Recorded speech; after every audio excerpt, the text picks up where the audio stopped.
नमस्कार. मी माझ्या सर्व लाडक्या मैत्रिणींनो आणि मित्रांनो, कशा आहात तुम्ही? आजचा हा व्हिडिओ खूप खास आहे. आज आपण मिथुन राशीच्या स्त्रियांच्या अशा काही गोष्टींबद्दल बोलणार आहोत ज्या कदाचित आजवर कोणीही इतक्या खोलवर जाऊन सांगितल्या नसतील. हा व्हिडिओ फक्त माहिती नाही, तर हे आपले आयुष्याचं एक आरसा आहे. मिथुन रास म्हणजे बुद्धीचा, चपळतेचा आणि संवादाचा अथांग महासागर. आपण मिथुन राशीच्या स्त्रिया कशा असतो ना? आपलं डोकं म्हणजे एक सुपर कम्प्युटर आहे जो कधीच शटडाऊन होत नाही. एकाच वेळी घरातलं काय करायचं, मुलांचं भवितव्य कसं घडवायचं, ऑफिसमध्ये आपली छाप कशी पाडायची आणि या सगळ्या धावपळीत स्वतःचं अस्तित्व कसं टिकवायचं, असे हजारो विचार आपल्या मनात एकाच वेळी दाटीवाटीनं येत असतात. कधीकधी तर स्वतःचाच विचार करून आपण इतके थकून जातो की वाटतं आता बास झालं. पण मैत्रिणींनो, आजचा हा व्हिडिओ तुम्हाला थकावून टाकण्यासाठी नाही, तर तुम्हाला ऊर्जा देण्यासाठी आहे. मिथुन राशीची स्त्री जेव्हा स्वतःला ओळखते तेव्हा ती जगावर राज्य करू शकते. चला तर मग आज अगदी मनापासून सविस्तर गप्पा मारूया. पहिली गोष्ट जी आपल्या रक्तामध्येच आहे ती म्हणजे मल्टीटास्किंगची अफाट आवड. बघा, मिथुन राशीच्या स्त्रियांना एका वेळी एक काम करणं खूप बोरिंग वाटतं. आपण टीव्ही बघता बघता भाजी चिरू शकतो, फोनवर बोलता बोलता जेवण बनवू शकतो आणि त्याच वेळी मुलांच्या अभ्यासावरही लक्ष ठेवू शकतो. आपल्याला वाटतं की आपण वेळेचा खूप चांगला वापर करत आहोत. पण मैत्रिणींनो, याचा आपल्या मानसिक आरोग्यावर काय परिणाम होतो याचा कधी विचार केला आहे का? आपली बुद्धी ही बुध ग्रहाने संचालित आहे. बुध म्हणजे वेग. पण जेव्हा हा वेग मर्यादेच्या बाहेर जातो तेव्हा आपली शक्ती विभागली जाते. विचार करा, एकाच बॅटरीवर तुम्ही 10 दिवे लावले तर प्रकाशाची तीव्रता कमी होणारच ना? तसंच काहीसं आपल्यासोबत होतं. आपण कामं तर सगळी पूर्ण करतो, पण त्या कामात जे समाधान मिळायला हवं ते कुठेतरी हरवून जातं. म्हणून या आठवड्यात मी तुम्हाला एक छोटा पण खूप महत्त्वाचा प्रयोग करायला सांगणार आहे. कोणतंही एक महत्त्वाचं काम हातात घेतलं की जोपर्यंत ते पूर्ण होत नाही तोपर्यंत दुसऱ्या कोणत्याही विचाराला किंवा कामाला स्पर्श करू नका. जेव्हा तुम्ही तुमची पूर्ण बौद्धिक शक्ती एकाच गोष्टीवर केंद्रित करता तेव्हा मिळणारा रिझल्ट हा केवळ कामाचा नसतो, तर तो तुमच्या आत्मविश्वासाचा असतो. स्वतःच्या मनाची ही चलबिचल थांबवणं हीच आपली खरी प्रगती आहे. ही शिस्त लावणं सुरुवातीला कठीण जाईल, पण विश्वास ठेवा, यामुळे तुमचं आयुष्य खूप सोपं होईल. आता वळूया आपल्या दुसऱ्या सर्वात मोठ्या शक्तीकडे, ती म्हणजे आपला संवाद. मिथुन राशीच्या स्त्रिया शब्दांच्या जादूगार असतात. आपण कोणाशीही कधीही आणि कुठेही बोलणं सुरू करू शकतो. आपला स्वभाव इतका मिळून मिसळून घेणारा असतो की लोक आपल्याकडे आकर्षित होतात. पण याच शक्तीचा कधीकधी आपल्या विरुद्ध वापर होतो. कसं? तर आपल्याला समोरच्याला दुखवायला आवडत नाही, कोणाचं तरी मन राखण्यासाठी, कोणाला वाईट वाटू नये म्हणून किंवा उगीच वाद नकोत म्हणून आपण अनेकदा अशा गोष्टींनाही हो म्हणतो ज्या आपल्याला मनातून अजिबात करायच्या नसतात. मैत्रिणींनो, नाही म्हणायला शिकणं हे मिथुन राशीच्या स्त्रियांसाठी एक मोठं आव्हान असतं, पण ते तितकंच गरजेचं आहे. तुमची ऊर्जा ही तुमची संपत्ती आहे. ती प्रत्येक ठिकाणी उधळू नका. प्रत्येक वादात आपलं मत मांडलंच पाहिजे असं नाही. कधीकधी समोरची व्यक्ती चुकीची असूनही शांत राहणं हे कमकुवतपणाचं लक्षण नाही, तर ते तुमच्या परिपक्वतेचं लक्षण आहे. तुमची शब्दांची शस्त्र तेव्हाच बाहेर काढा जेव्हा त्यांची खरोखर गरज असेल. कधीकधी मौन पाळणं हे हजारो शब्दांपेक्षा जास्त प्रभावी ठरतं.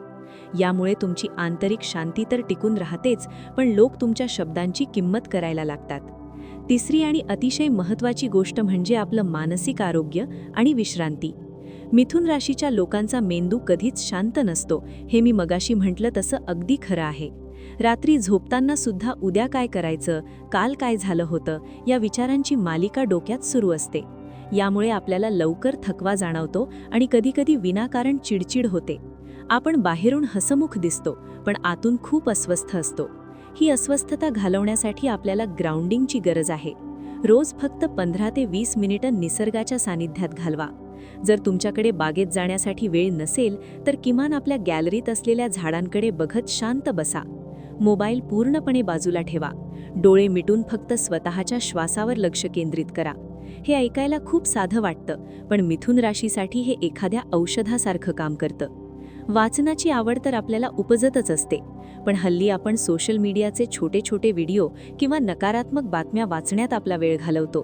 त्याऐवजी मनाला उभारी देणारी पुस्तकं वाचा. एखादं प्रेरणादायी आत्मचरित्र किंवा आध्यात्मिक ग्रंथ तुमच्या विचारांना एक नवी आणि सकारात्मक दिशा देईल. तुमची बुद्धी ही एक धारदार तलवार आहे, तिला योग्य विचारांनी पाजळत राहा. आता थोडं बोलूया मिथुन राशीच्या स्त्रियांच्या करिअर आणि छंदबद्दल. आपल्या राशीला बौद्धिक रास म्हटलं जातं. आपल्याला एकाच प्रकारचं काम आयुष्यभर करणं जमत नाही. आपल्याला नेहमी काहीतरी नवीन शिकायला हवं असतं. मग ते एखादी नवीन रेसिपी असो, एखादी नवीन भाषा असो किंवा एखादा नवीन व्यवसाय असो. अनेकदा आपण एखादी गोष्ट खूप उत्साहाने सुरू करतो, पण मधूनच आपला उत्साह कमी होतो आणि आपण दुसरी गोष्ट सुरू करतो. यालाच इनकन्सिस्टन्सी म्हणतात. जर तुम्हाला आयुष्यात खरं यश मिळवायचं असेल तर जे काम सुरू केलं आहे ते तडीस नेण्याची सवय लावा. तुमच्याकडे एकाच वेळी अनेक कौशल्य असू शकतात, पण त्यातल्या एका कौशल्याला तुमची ओळख बनवा. तुम्ही जर नोकरी करत असाल तर तुमच्या बोलण्याच्या शैलीमुळे तुम्ही तिथे नक्कीच लोकप्रिय असाल. पण लक्षात ठेवा, ऑफिसमधील राजकारणापासून लांब राहणं आपल्यासाठी नेहमी हिताचं असतं. आपली बुद्धी कामासाठी वापरा, लोकांच्या चर्चांसाठी नाही.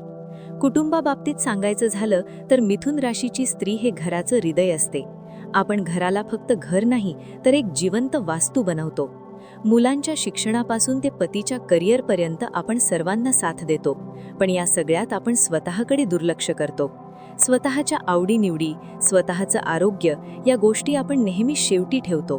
मैत्रिणींनो, जर तुम्ही स्वतः आनंदी आणि निरोगी असाल तरच तुम्ही तुमच्या कुटुंबाला चांगलं सांभाळू शकाल. त्यामुळे स्वतःसाठी थोडा वेळ काढणं हा स्वार्थीपणा नाही, तर ती गरज आहे. आठवड्यातून किमान एक दिवस असा ठेवा जेव्हा तुम्ही फक्त तुमची आवड जपाल. मग ते पेंटिंग असो, गाणं असणं किंवा फक्त शांतपणे बसून चहा पिणं असो. मिथुन राशीच्या लोकांसाठी आरोग्यविषयक काही सूचना. आपल्याला श्वसनाचे विकार किंवा हाताचे खांद्याचे त्रास होण्याची शक्यता असते, कारण आपली रास या शरीराच्या भागांवर नियंत्रण ठेवते. तसेच अतिविचारामुळे आपल्याला अँक्झायटी किंवा इन्सोम्निया म्हणजे झोप न येणं सारख्या समस्या उद्भवू शकतात. यासाठी प्राणायाम आणि योगासने आपल्यासाठी रामबाण उपाय आहेत. दिवसातून किमान 2 वेळा दीर्घ श्वास घेण्याची सवय लावा.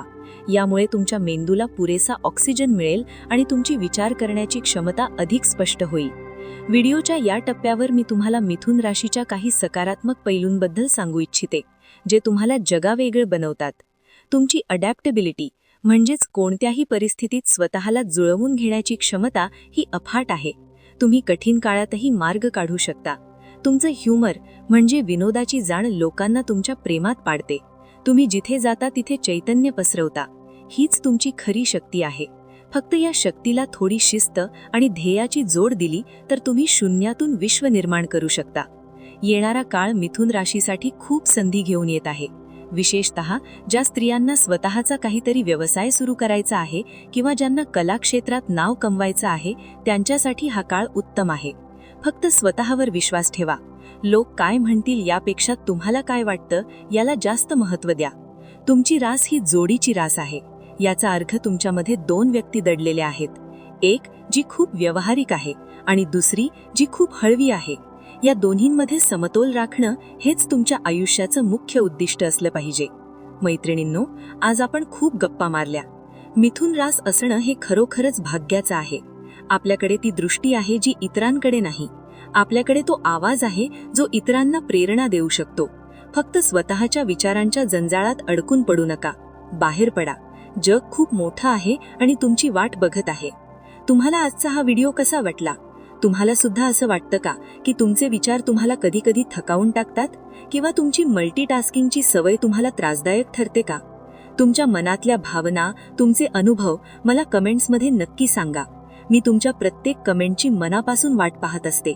तुमच्या कमेंट्स वाचून मलाही नवीन विषय सुचतात आणि एक वेगळीच ऊर्जा मिळते. जर तुम्हाला हा व्हिडिओ मनाला भिडला असेल, जर तुम्हाला वाटलं असेल की कोणीतरी आज तुमच्या मनातल्या गोष्टी बोलला आहे, तर या आपल्या लाडक्या चॅनलला नक्की सबस्क्राईब करा. आणि हो, हा व्हिडिओ तुमच्या इतर मिथुन राशीच्या मैत्रिणींना, तुमच्या नातेवाईकांना नक्की शेअर करा. कदाचित तुमच्या एका शेअरमुळे कोणाला तरी आपल्या प्रश्नांची उत्तरं मिळतील. पुढच्या व्हिडिओमध्ये आपण अशाच एका नवीन आणि रंजक विषयावर गप्पा मारूया. तोपर्यंत स्वतःची काळजी घ्या, पौष्टिक आहार घ्या, भरपूर पाणी प्या आणि सर्वात महत्त्वाचं म्हणजे नेहमी हसत रहा.